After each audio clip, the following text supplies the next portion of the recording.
Hello friends, welcome to Dileep சமையல். நீ பார்க்க போகிறது என்ன அப்படின்னா, இந்த சம்மருக்கு குழுன்னு ஒரு ஐஸ்கிரீம் செய்ய போகிறோம். வாட்டர்மெலன் ஐஸ்கிரீம் வாங்க எப்படி பண்ணுறதுன்னு பார்க்கலாம். ஃபஸ்ட் தேவையான பொருட்கள்லாம் பார்த்தலாம். 2 கப் அளவு வாட்டர்மெலன் வந்து நான் கட் பண்ணி க்யூபாக வச்சுருக்கேன்.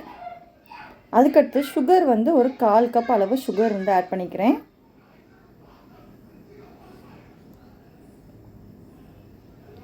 மிக்ஸி ஜார் இதை ஆட் பண்ணிக்கிங்க. அதுக்கடுத்தது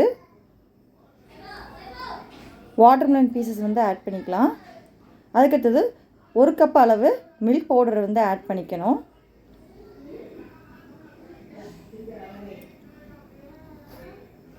மில்க் மெய்ட் வந்து ஒரு 1/4 கப் அளவு. ஃப்ரெஷ் க்ரீம் 100 ml வந்து ஆட் பண்ணிக்கிங்க.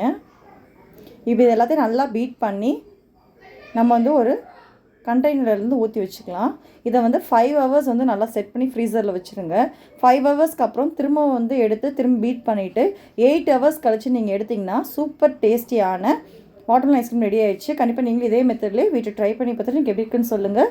Thank you so much. பாய்.